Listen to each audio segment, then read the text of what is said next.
Welcome to Bharosa news. బులెటిన్ల ముందుగా headlines. ప్రతి హాస్టల్లో నిబంధనల మేరకు అన్ని సౌకర్యాలు ఉండే విధంగా చర్యలు. హన్మకొండ జిల్లా కలెక్టర్ పి ప్రావీణ్య. ప్రపంచంలో వింతైన రూపం, ఖరీదైన స్కిల్ ప్రోస్ ట్రీస్ నర్సరీలో ప్రత్యేక ఆకర్షణ. విజయవాడ ప్రభుత్వ ఆసుపత్రిలో దారుణం, మత్తు ఇంజెక్షన్ ఇచ్చిన 30 సెకండ్లకే కోమాలోకి వెళ్లిపోయిన రోగి. మహాకుంభమేళలో AP deputy CM Pawan Kalyan తన సతీమణి అన్నా లెజ్నావర్. హైదరాబాద్ కుషాయిగూడ డిపోలో పార్కింగ్లో ఉన్న 2 బస్సుల్లో ఒకసారిగా చెలరేగిన మంటలు, కొన్ని నిమిషాల్లోనే దగ్ధమైన బస్సులు. యాగంటి మహాశివరాత్రి బ్రహ్మోత్సవాల ఏర్పాట్లపై అధికారులతో మంత్రి బీసీ జనార్దన్ రెడ్డి సమీక్ష సమావేశం. ఇక వివరాల్లోకి వెళ్తే, మదనపల్లి స్థానిక చైతన్య స్వచ్ఛంద సేవా సంస్థ కోసం దాదాపు 1,05,000 రూపాయలు విలువ చేసే కిరాణా సరుకులు మరియు నిత్యావసర సామాగ్రి ఆశ్రమ పిల్లల కోసం వితరణ చేశారు. ఈ సందర్భంగా సతీష్ కుమారుడు సందీప్ మాట్లాడుతూ, మానవత విలువలు అడుగంటిపోతున్న ఈ రోజుల్లో మానవ సేవే మాధవ సేవంగా భావించి 98 మంది పిల్లలు మరియు 10 మంది వృద్ధులను చేరదీసి వారి ఆలన పాలన చూసుకుంటూ విద్య, వైద్యం మరియు వసతి చూసుకుంటున్న చైతన్య స్వచ్ఛంద సేవా సంస్థ దేవాలయంతో సమానమని, వారి పారదర్శకమైన సేవలను గుర్తించి మా వంతు సహాయంగా వితరణ చేయడం జరిగిందని అన్నారు. ఈ సందర్భంగా వారి కుటుంబ సభ్యులు యజ్ఞశ్రీ సతీష్, హన్విక, వైష్ణవి, ఉషశ్రీ, సందీప్లను చైతన్య స్వచ్ఛంద సేవా సంస్థ జనరల్ సెక్రటరీ కవిత రాణి, సంస్థ అడ్మిన్ డైరెక్టర్ డాక్టర్ జీవీఎస్ బాలున్ వారిని షాల్వాతో సత్కరించారు. చైతన్య స్వచ్ఛంద సేవా సంస్థ జ్ఞాపికను అందజేసి, మేము చేస్తున్న ఈ మహాయజ్ఞంలో మాకు తోడుగా నీడుగా మా వెన్నుంటే మమ్మల్ని ప్రోత్సహిస్తూ సహాయ సహకారాలు అందిస్తున్న మీలాంటి దాతలకు చేతులు జోడించి శిరస్సు వంచి నమస్కరిస్తున్నామని అన్నారు. సంస్థ వ్యవస్థాపక అధ్యక్షులు ఆనందన్ వారికి ప్రత్యేక కృతజ్ఞతలు తెలియజేశారు. ఈ కార్యక్రమంలో ఆనంద వృద్ధాశ్రమ సిబ్బంది మరియు పిల్లలు కోఆర్డినేటర్ భార్గవి తదితరులు పాల్గొన్నారు. 3 పూట్ల తింటున్నారన్న, మనమందరం సంతోషంగా ఉన్నారంట. విధాతలు లాంటి దాతలు ఎంతోమంది సహాయ సహకారాలు ఉన్నాయి. సో సేవకు నిలువెత్తు రూపమైనటువంటి సందీప్ సూపర్ మార్కెట్ వాళ్ళకి మనం ఒకసారి ధన్యవాదాలు, కృతజ్ఞతలు తెలియజేసుకునే సమయం ఆసనమైంది.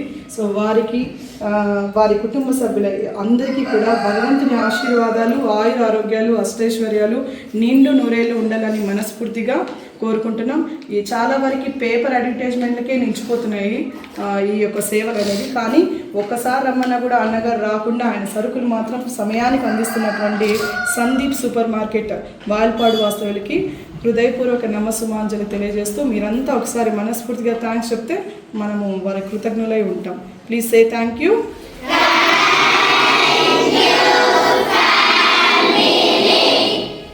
Thank you so much. Peddapalli జిల్లా రామగుండం జనగామ గ్రామంలోని లింగేశ్వర ఆలయానికి ఎంతో ప్రత్యేకత ఉంది.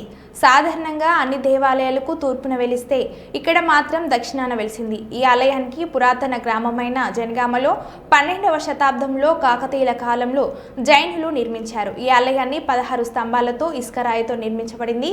ఈ ఆలయానికి తూర్పున పూల చెరువు, ఉత్తరాన గోదావరి నది ఉంటుంది. ఈ నదిలో ఋషులు, మునులు ఈ ఆలయంలో ఉండే రహస్య మార్గం గుండా వెళ్లి స్నానం ఆచరించి శివుడికి ప్రత్యేక పూజలు నిర్వహించేవారట. అలా ఈ కాలం నుండే ఆ ఆలయంలో ప్రతిరోజు ప్రత్యేక పూజలు జరుగుతాయి. ప్రత్యేకంగా మహాశివరాత్రి రోజున, కార్తీక పౌర్ణమి రోజున 3 రోజుల పాటు ప్రత్యేక ఉత్సవాలు నిర్వహిస్తుంటారని ఆలయ కమిటీ నిర్వాహకులు తెలిపారు.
మహాశయులకు మహాశివరాత్రి పర్వదిన శుభాకాంక్షలు. అపర కైలాసం జనగామ నివాసంగా పేరుగాంచిన గోదావరికని పారిశ్రామిక ప్రాంతానికి పురుడు పోసిన కొన్ని వేల సంవత్సరాల చరిత్ర గల ఈ యొక్క జనగామ గ్రామంలో కాకతీయుల కళా నైపుణ్యానికి నిదర్శనంగా 3 నిలువెత్తు శివలింగాలతో దక్షిణ భారతదేశంలో ఎక్కడ లేని విధంగా ఈ యొక్క 5 గంటలకు స్వామివారికి మహాన్యాస పూర్వక ఏకాదశ రుద్రాభిషేకము, ఉదయం 8 గంటలకు హారతి తీర్థ ప్రసాద వితరణ, తదనంతరం కూడా ఉదయం 4 గంటల నుంచి బ్రహ్మముహూర్తం నుంచి రాత్రి లింగోద్భవ సమయం వరకు కూడా అభిషేకాలు, అర్చనలు, ప్రత్యేకించి ఇక్కడ ఆ యొక్క కోడె కట్టే సదుపాయం కూడా ఇక్కడ ఉంటుంది భక్తులకు సౌకర్యార్థం. ఈ యొక్క రాత్రి 12 గంటల వరకు కూడా అభిషేకాలు జరుగుతాయి. లోక కళ్యాణార్థం సాయంత్రం 5 గంటలకు గోధులిక సింహలగ్న పుష్కరాంశ సుముహూర్తమున ఆ యొక్క పార్వతీ పరమేశ్వర కళ్యాణ మహోత్సవం కూడా ఊరేగింపుగా జనగామ గ్రామంలో ఉన్న కోదండ రామాలయం నుంచి స్వామివారిని ఎదుర్కొని 5 గంటలకు, సాయంత్రం 7 గంటలకు స్వామివారి కళ్యాణం ఇక్కడికి ప్రారంభమవుతుంది. రాత్రి 10 గంటలకు కళ్యాణం అయిపోతుంది. రాత్రి 10 నుంచి ఉదయం 5 గంటల వరకు భజన కార్యక్రమం ఉంటుంది. లింగోద్భవ సమయంలో రాత్రి 12 గంటల 5 నిమిషాలకు బిల్వాష్టోత్తర శతనామావళి పూజ, తదనంతరం లింగోద్భవ సమయంలో కూడా స్వామివారికి అభిషేకము, హారతి, తీర్థ ప్రసాద వితరణ జరుగుతుంది. మరుసటి రోజైన 27 బేస్తవారం నాడు శివరాత్రి తెల్లారి ఆ రాత్రి కూడా ఇక్కడ కొంత వేల సంఖ్యలో కూడా అందరూ జాగరణ కార్యక్రమం చేస్తున్నారు. ఈ సంవత్సరం కొన్ని ప్రత్యేకమైన ఏర్పాట్లు కూడా భక్తులకు సౌకర్యార్థం చల్వ పందిర్లు, మంచి నీళ్లు, అదే విధంగా ఈసారి భక్తులకి ఇన్ని రోజులు కొంచెం మనకు బాత్రూమ్స్ కూడా లేకుండే, ఈ సంవత్సరం కమిటీ వాళ్ళ యొక్క సహకారంతో ఆ బాత్రూమ్స్ కూడా నిర్మాణం అయిపోయినాయి. అదేవిధంగా ప్రత్యేకించి గోదావరి నదికి పుణ్య స్నానాలు కూడా ప్రత్యేకమైన ఏర్పాట్లు చేస్తున్నారు. మీకు ఇక్కడ అన్ని వసతులు ఏర్పాటు చేయడానికి ఇక్కడ అందరూ సిద్ధంగా అన్ని ఏర్పాట్లు చేస్తున్నారు. కాబట్టి ఈ యొక్క పారిశ్రామిక ఉన్న ప్రాంతంలో భక్తులు, చుట్టుపక్కల వాళ్ళు కూడా అందరూ వచ్చి ఆ యొక్క భోళాశంకర్ను దర్శించుకొని పూజించి ఆ యొక్క పార్వతీ పరమేశ్వరుల కృపకు పాత్రలు కావాల్సిన తెలియజేస్తున్నాము. శ్రీ లింగ రాజరాజేశ్వర స్వామి దేవస్థానంకు ప్రతి సంవత్సరము జరిగే శివరాత్రి ఉత్సవాలకు మీడియా మిత్రులు వచ్చి ఈ యొక్క ఉత్సవాలను ప్రజలకు ఇంకా తెలిసే విధంగా వచ్చినందుకు మీ అందరికీ ధన్యవాదాలు. ఈరోజు ఫిబ్రవరి 26వ తారీఖు నాడు శివరాత్రి ఉత్సవాలు జరుగుతున్నాయి. దానికి సంబంధించిన గతముల కంటే ఈసారి ఏర్పాట్లు చాలా ఘనంగా చేస్తున్నాము. ఈ ఏర్పాట్లకు సహకరిస్తున్న సింగరేణి ఆర్జీవన్ జిఎం గారు మరియు గౌరవనీయులైన శాసనసభ్యులు మకన్ సింగ్ రాజ్ ఠాకూర్ గారు పెద్ద మొత్తంలో మాకు సహాయ సహకారాలు అందిస్తున్నారు. ఈసారి చాలా ఉత్సవాలు చాలా ముందెన్నడూ లేని విధంగా చాలా ఘనంగా జరగడానికి అన్ని ఏర్పాట్లకు మేము సిద్ధమవుతున్నాం.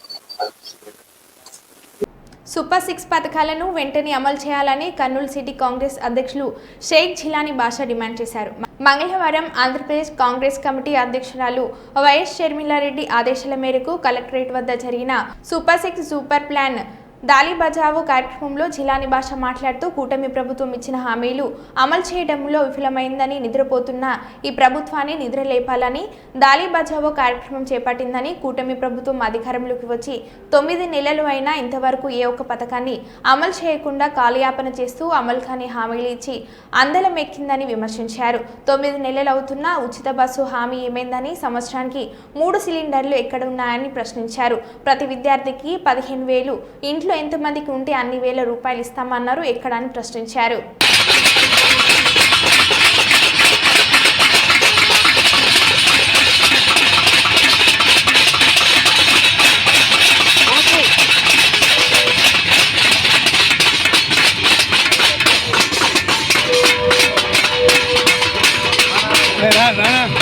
కాంగ్రెస్ పార్టీ ప్రజలకు ఇచ్చినటువంటి హామీలను వెంటనే బస్ అని చెప్పి మహిళలను కూడా, అక్కలను కూడా మోసం, ఈరోజు రాష్ట్ర ప్రజలందరినీ మోసం చేసిన చంద్రబాబు నాయుడు పరిపాలన చేసే అర్హత లేదు. పరిపాలన నుంచి ఈరోజు తప్పుకోవాలని చెప్పి మేము కాంగ్రెస్ పార్టీ డిమాండ్ వాగ్దానాలు చేసి సూపర్ 6 అన్నారు. సూపర్ 6 సూపర్ ఫ్లాప్ అయింది. తెలంగాణ కానీ కర్ణాటక కానీ ఒకసారి విచారించుకోండి. కాంగ్రెస్ పార్టీ తరఫున మేము చెప్తా ఉన్నాము. అదేవిధంగా మీరు ఒక మాట నిలబెట్టుకోవాలా, మాట మీద ఉండాలా కానీ వాళ్ళు పట్టించుకోవడం లేదు. కాబట్టి మీరు 26-27 సంవత్సరం గాను బడ్జెట్ చట్టాన్ని మాత్రము రద్దు చేసే విధంగా మా రాష్ట్ర అధ్యక్షురాలు వైఎస్ షర్మిలారెడ్డి గారి ఆదేశాల మేరకు ఈరోజు రాష్ట్ర వ్యాప్తంగా కూటమి ప్రభుత్వం అధికారంలోకి వచ్చి 9 నెలలు గడుస్తున్నా కూడా ఇంతవరకు ఎటువంటి హామీలు అమలు చేయకపోగా డబ్బులు లేవని చెప్పి కాలయాపన చేస్తున్న ఈ ప్రభుత్వాన్ని హెచ్చరించడం, ముద్దు నిద్రపోతున్న ఈ ప్రభుత్వాన్ని లేపడం మా యొక్క ముఖ్య ఉద్దేశం. పెద్దగా తాళీ బజావో కార్యక్రమం ద్వారా శబ్దాలు చేస్తూ నిద్రపోతున్న ప్రభుత్వాన్ని లేపి, అయ్యా మీ ఏవైతే సూపర్ 6 హామీలు ఇచ్చారో ఎలక్షన్స్ కన్నా ముందు హామీలు ప్రజలకు అమలు కాని హామీలు అన్నీ ఇచ్చి అందలమి కూర్చున్న తర్వాత ఈరోజు మాట మార్చి ఖజానా ఖాళీ అంటున్నారు. ఇది చాలా తప్పు. ప్రజలను మోసం చేయడం చాలా తప్పు. ప్రజలందరూ మభ్యపెట్టారు. మీరు హామీలు అమలు కాలేవు, మా దగ్గర ఖజానా లేదన్న విషయం మీకు బాగా తెలుసు. జగన్మోహన్ రెడ్డి గారు ప్రభుత్వాన్ని మీరు చూశారు. జగన్మోహన్ రెడ్డి గారు ఎలా అప్పులు చేశారో మీరు చూశారు. ఖజానా ఖాళీ ఉందన్న విషయం మీకు బాగా తెలుసు. మీరు సుదీర్ఘ అనుభవం ఉన్న ముఖ్యమంత్రి, ఉమ్మడి రాష్ట్రానికి ముఖ్యమంత్రిగా పనిచేశారు. ఇక్కడ కూడా రాష్ట్రం విడిపోయిన తర్వాత కూడా 5 సంవత్సరాలు ముఖ్యమంత్రిగా పనిచేశారు. మీకు ప్రతిదీ అవగాహన ఉంది. అవగాహన ఉన్న తర్వాత కూడా ఓన్లీ అధికారం కోసమే మీరు హామీలు ఇచ్చారు. అధికారం వచ్చిన తర్వాత ప్రజలను ఈ రకంగా మోసం చేయడం ఎంతవరకు న్యాయము? రైతు భరోసా అన్నారు, 20,000 రూపాయలు. ఎక్కడ 20,000 రూపాయలు? రైతుకు పెట్టుబడి సాయం ఇచ్చారా? ప్రతి పిల్లాడికి 15,000 అన్నారు. ఎక్కడ 15,000 ఇస్తున్నారా? మీరు తల్లికి వందనం పేరిట 15,000 రూపాయలు ఇస్తామన్నారే. ఎంతమంది పిల్లలు ఉంటే అంతమందికి ఇస్తున్నారా? మీరు ఒకసారి ఆలోచించండి. 3 సిలిండర్లు ఇస్తామన్నారు సంవత్సరానికి. ఇస్తున్నారా 3 సిలిండర్లు? ఉచిత బస్సు సౌకర్యం అన్నారు. ఇస్తున్నారా ఉచితంగా బస్సు మహిళలకి? మేము ఇంతకుముందు కూడా ఉచిత బస్సు సౌకర్యం ఇవ్వట్లేదని చెప్పి ఒక ప్రోగ్రాం కూడా చేశాము. మీరు ఎందుకు కళ్ళు తెరవట్లేదు? ఇంతవరకు ఎందుకు నిద్రపోతున్నారు? దయచేసి ఇకనైనా నిద్ర మేల్కోండి. 18 ఏళ్ళు దాటిన ప్రతి మహిళకు 1,500 రూపాయలు ఇస్తామన్నారే నెలకి. నిరుద్యోగ భృతి ఇస్తామన్నారే. ఇవన్నీ ఎక్కడున్నాయి హామీలు? మోసం చేసి కదా మీరు ఓట్లు వేయించుకుంది. మీకు నిజంగా ఓటు బ్యాంక్ ఉందా ఆంధ్రప్రదేశ్లో? ముఖ్యమంత్రి గారు దయచేసి ఆలోచించండి. మీకు ఓటు బ్యాంకు లేదనే బీజేపీని కలుపుకున్నారు. మీకు ఓటు బ్యాంకు లేదనే పవన్ కళ్యాణ్ గారు కలుపుకున్నారు. అందరూ కలిసి అధికారం చేపట్టిన తర్వాత ఈరోజు ఇలా మోసం చేయడం ఎంతవరకు న్యాయం? కాంగ్రెస్ తరఫున గట్టిగా డిమాండ్ చేసి అడుగుతున్నాము. ఇలాంటి అమలు కాని హామీలు ఇవ్వడం చాలా తప్పు. ఇంకోసారి ఇలా చేయకండి. ఇకనైనా 9 నెలలు అయిపోయింది. ఇకనైనా హామీలు ఏవైతే ఇచ్చారో ఆ హామీలన్నీ అమలు పట్టండి అని కాంగ్రెస్ తరఫున డిమాండ్. ప్రతి హాస్టల్లో నిబంధనల మేరకు అన్ని సౌకర్యాలు ఉండే విధంగా చర్యలు తీసుకుంటున్నట్లు హన్మకొండ జిల్లా కలెక్టర్ పి ప్రావీణ్య అన్నారు. హన్మకొండ జిల్లా భీమదేవరపల్లి మండల వంగరలోని డాక్టర్ పివి రంగారావు తెలంగాణ రాష్ట్ర బాలికల గురుకుల పాఠశాల కళాశాలను హాస్టల్ నిద్ర కార్యక్రమంలో భాగంగా సందర్శించారు. ఈ సందర్భంగా పాఠశాల కళాశాలలోని విద్యార్థుల తరగతి గదులు, డార్మెటరీ, వంటగదులను జిల్లా కలెక్టర్ తనిఖీలు చేశారు. పాఠశాల ఆవరణలో ఏర్పాటు చేసిన ఫిర్యాదుల పెట్టెను పరిశీలించారు. 10వ తరగతి విద్యార్థులతో కలెక్టర్ మాట్లాడారు. విద్యార్థులకు వండిన భోజనాన్ని కలెక్టర్ తనిఖీలు చేశారు. పాఠశాల కళాశాలలో ఎంతమంది విద్యార్థులు ఉన్నారని ప్రిన్సిపల్ ఆఫ్రిన్ను అడిగి తెలుసుకున్నారు. విద్యార్థులను విజ్ఞాన యాత్రలకు తీసుకువెళ్తున్నారని అడిగారు. ఎంపీ శ్రీ అమ్మ ఆదర్శ పాఠశాల కింద మంజూరైన పాఠశాలలో చేపట్టిన వివిధ అభివృద్ధి పనుల పురోగతిని కలెక్టర్ అడిగి తెలుసుకున్నారు. అందరూ సేమ్ సబ్జెక్ట్ వేరే వేరే సబ్జెక్ట్ అవుతున్నారు. సేమ్ సబ్జెక్ట్ స్టడీ అవుతున్నారు. ఎంతమంది మీ క్లాస్ ఇద్దరు ఉన్నారా? yes ma'am. ఎంత క్లాస్ ఎంత ఎవరన్నా చేశారా? చేశాను మేడం. టమాటో చట్నీ, సాంబార్, బాగుంటుంది. రోజు బాగుంటుందా? రోజు బాగుంటుంది. ఎగ్ ఎన్నిసార్లు?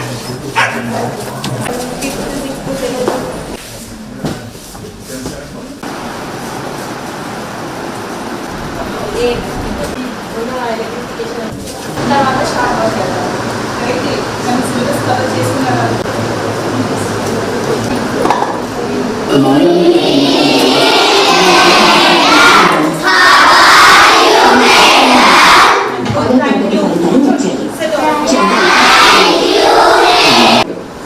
ఇన్ని సంవత్సరాలైనా శేఖర్ నేను చదివిస్తాను, ఎంత కష్టపడ్డాం, బాగోలేదు.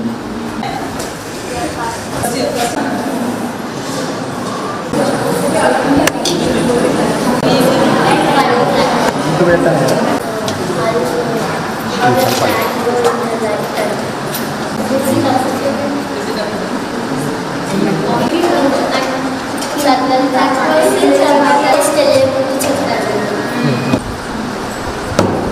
కిచెన్ గార్డెన్ మీరే నాటారా?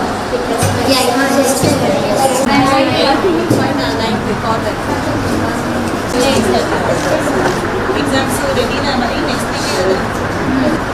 అభ్యాసాన్ని ఇచ్చారా?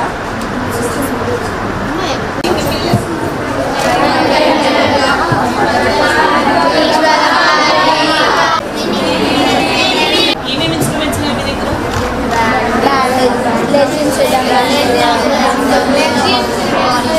అసెంబ్లీలో ప్లే చేస్తారా?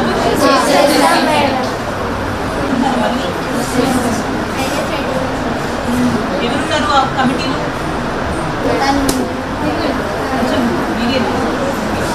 సో ఏమేమి కంప్లీట్ చేసుకున్నారు?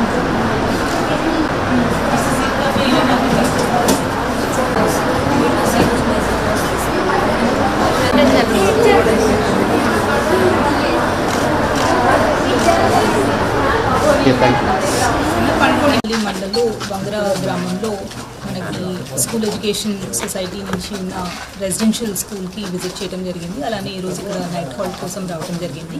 ఇక్కడ ఆల్మోస్ట్ 550 పిల్లలు ఉన్నారు, బోత్ 5th నుంచి జూనియర్ కాలేజ్ ఎంపీసీ బైపీసీ పిల్లలతో పాటు. సో ఇప్పటి వరకు హాస్టల్లో ఉన్న ఫెసిలిటీస్ ప్లస్ ఇక్కడ క్లాస్ రూమ్స్లో ఉన్న ఫెసిలిటీస్ అన్నీ కూడా చూడటం జరిగింది. రీసెంట్గా ఏపీసీ వర్క్స్ కింద 24 lakhs ఏవైతే శాంక్షన్ అయ్యాయో దాని కింద చేపట్టిన రిపేర్స్, ఎలక్ట్రిఫికేషన్ అవ్వచ్చు, మైనర్ రిపేర్స్ ఏవైతే టేకప్ చేస్తున్నారో అవన్నీ కూడా చూడటం జరిగింది. కొన్ని పనులు ఏవైతే ఇంకా పెండింగ్ ఉన్నాయో అవన్నీ కూడా నెక్స్ట్ 10 daysలో కంప్లీట్ చేయాలి అనేది కూడా ఇన్స్ట్రక్షన్స్ ఇవ్వడం జరిగింది. స్పెషలీ హాస్టల్స్కి మెష్ డోర్స్ అవన్నీ కూడా ఆల్రెడీ ఆర్డర్స్ ప్లేస్ చేశారు. సో అవన్నీ కూడా త్వరలో కంప్లీట్ చేస్తారు. కొన్ని compound wall repairs and toilet repairs ఏవైతే ఉన్నాయో అవి కూడా కంప్లీట్ చేసుకుంటారు. అలానే ఇప్పుడు కొత్తగా డయట్ అండ్ మెన్యూ ఏదైతే మనం ఇంప్లిమెంట్ చేసామో అది కూడా డిస్ప్లే చేయడం జరిగింది. మెన్యూ ప్రకారం ఫుడ్ రెగ్యులర్గా ఇస్తున్నారు లేదో కూడా చూడటం జరిగింది. అండ్ ఇక్కడ రెగ్యులర్గా ఎస్ఎస్సి వాళ్ళకి స్టడీ క్లాసెస్ ప్లస్ వాళ్ళ ప్రిపేర్, అలానే ఈ స్కూల్స్ అన్నీ కూడా రీసెంట్గా ఏపీసీ వర్క్స్ కంప్లీట్ చేసుకోవడానికి కూడా మేము ఇన్స్ట్రక్షన్స్ ఇవ్వడం జరిగింది. అండ్ ఈ మధ్య ఇక్కడ ఈ స్కూల్ పిఎంశ్రీ స్కూల్ లాగా జిల్లాలో ఇంకా 18 స్కూల్స్ పిఎంశ్రీ కింద ఉన్నాయి. వాళ్ళకు వచ్చిన రీసెంట్ బడ్జెట్ ద్వారా వాళ్ళు ఇంకా స్కూల్లో అదనపు ఫెసిలిటీస్ కూడా ప్రొవైడ్ చేసుకోవాలి పిల్లలకి అనేది కూడా ఇన్స్ట్రక్షన్స్ ఇవ్వడం జరిగింది. ఈ 30 lakhs వచ్చినాయి, కొంతమందికి 20 స్ట్రెంత్ బట్టి ఉంటుంది. 2 crores 20 lakhs పిఎంశ్రీ కింద వచ్చింది. ఇప్పటి వరకు ఆల్మోస్ట్ 1 crore 50 lakhs ఖర్చు చేయడం జరిగింది. మిగతా అమౌంట్ కూడా ఇప్పుడు త్వరలోనే మనము వాళ్ళకి ఎక్స్పెండిచర్ అనేది మనం బుక్ చేయడం జరుగుతుంది. ఈరోజు ఇక్కడికి నైట్ హాల్ట్కి వచ్చాము. లాస్ట్ వీక్ ఏసీ రెవెన్యూ గారు కూడా ఐ థింక్ వేలేరులో నైట్ హాల్ట్ చేసి వచ్చారు. సో రెగ్యులర్గా అందరూ కూడా ఇన్స్పెక్షన్స్ చేస్తూ ఉన్నాము. ఎక్కడైతే ఇన్ఫ్రాస్ట్రక్చర్ ఇష్యూస్ ఉన్నాయో అవైలబుల్ బడ్జెట్ నుంచి టేకప్ చేస్తున్నాము. బట్ రెగ్యులర్ మెయింటెనెన్స్ అనేది మాత్రం ప్రతి హాస్టల్లో ఉండాలి అనేది ఇన్సిస్ట్ చేస్తున్నాము. వాళ్ళ శానిటేషన్ అవ్వచ్చు, టాయిలెట్స్ మెయింటెనెన్స్ అవ్వచ్చు, అలానే మనం ఫాలో అయ్యే మెన్యూలో వాళ్ళు కరెక్ట్గా ఫాలో అవ్వాలి అనేది కూడా చూస్తున్నాం.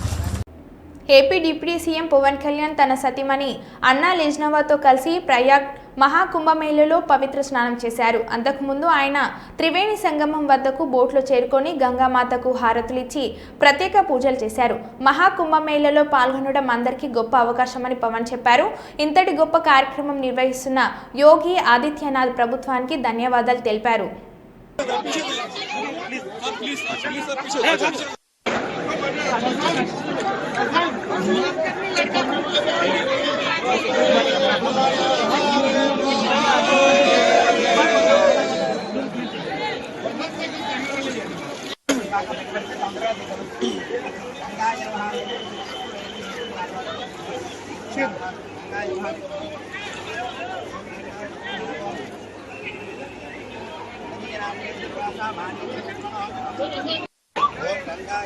थोड़ा स्पेस लेंगे, स्पेस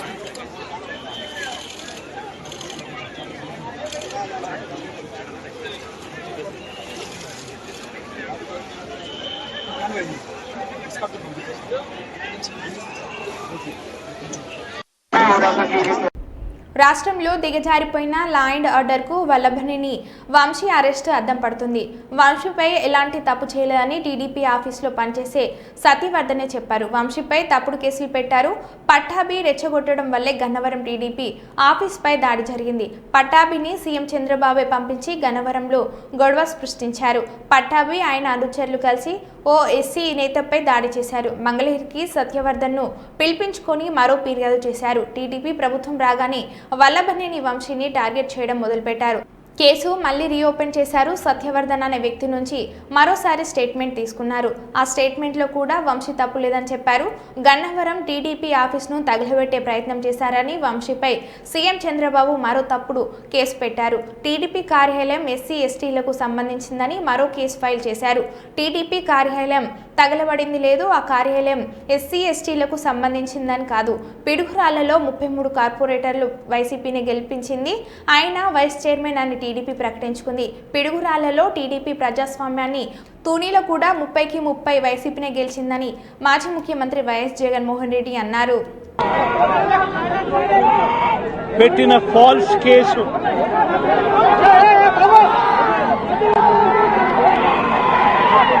నిజంగా రాష్ట్రంలో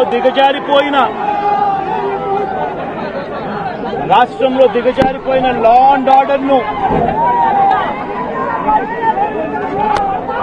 వంశీ అరెస్టు అద్దం పడుతుంది. ఎందుకనంటే వంశీను అరెస్ట్ చేసిన తీరు ఒకసారి గమనించినట్టయితే అతి దారుణమైన law and order break down కనిపిస్తుంది. ఒకసారి గమనించినట్టయితే ఈ కేసులో గన్నవరం పార్టీ కార్యాలయంపై దాడి జరిగింది అని చెప్పి ఫిర్యాదు చేసిన సత్యవర్ధన్ అనే ఈ వ్యక్తి, గన్నవరం తెలుగుదేశం పార్టీ ఆఫీసులో కంప్యూటర్ ఆపరేటర్ గా పనిచేస్తా ఉన్న సత్యవర్ధన్ అనే ఈ వ్యక్తి, ఫిర్యాదు చేసిన ఇదే వ్యక్తి సాక్షాత్తు తానే జడ్జి గారి సమక్షంలో జడ్జి గారిచ్చిన సమన్లకు పోలీసుల ఆధ్వర్యంలో ఆ సమన్ను అందుకుని జడ్జి గారి దగ్గరికి వచ్చి జడ్జి గారితో తానిచ్చిన వాంగ్మూలాన్ని ఒకసారి గమనిస్తే ఆ వాంగ్మూలంలో ఆయన చెప్పిన మాటలేమిటి, చివరికి ఈరోజు వంశీ మీద పెట్టిన ఫాల్స్ కేసు ఏమిటి, ఇదే సత్యకుమార్ అనే వ్యక్తి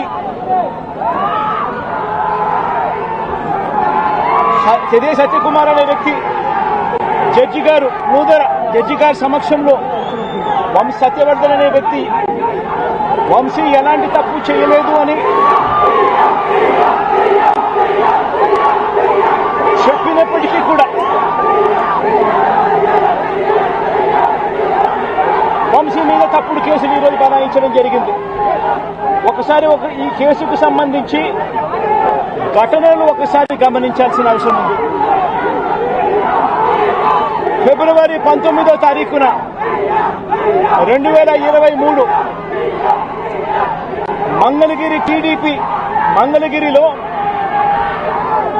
టీడీపీ హెడ్ ఆఫీసులో పట్టాభి అనే వ్యక్తి చేత వంశీ మీద భరించలేని విధంగా బూతులు తిట్టించారు చంద్రబాబు నాయుడు గారు.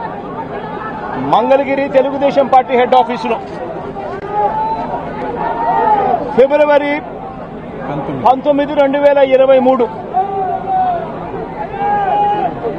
పట్టాభి అనే వ్యక్తి రెచ్చగొడుతూ వంశీని తిడుతూ ఫిబ్రవరి 19వ తారీఖున తాను మాట్లాడిన మాటలు, ఫిబ్రవరి 19, 23 వాడో పిల్ల సైకో, నేనే గన్నవరం వెళ్తా, వరంగల్ పోలీస్ కమిషనరేట్ పరిధిలోని అక్రమ ఇసుక రవాణాను నియంత్రించేందుకు వరంగల్ పోలీస్ కమిషనర్ అంబర్ కిషోర్ ప్రత్యేక చర్యలు తీసుకోవడం జరుగుతుంది. ఇందులో భాగంగానే పోలీస్ కమిషనరేట్ పరిధిలో ఇసుక తరలించే వాగులను ఆకస్మికంగా సందర్శిస్తున్నారు. ఇందులో భాగంగానే పోలీస్ కమిషనర్ బుధవారం కమలాపూర్ పోలీస్ స్టేషన్ పరిధిలోని అంబాల నేరిల వాగును సందర్శించి ప్రధానంగా రవాణాదారులు ఇసుకను అక్రమంగా తరలించే మార్గాలపై పోలీస్ కమిషనర్ స్టేషన్ ఇన్స్పెక్టర్ హరికృష్ణను అడిగి తెలుసుకున్నారు. ముఖ్యంగా అక్రమంగా ఇసుక తరలించే వారి సమాచారాన్ని అందుబాటులో ఉంచుకోవడంతో పాటు వారి కార్యకలాపాలపై దృష్టి పెట్టాలని సిపి అధికారులకు సూచించారు.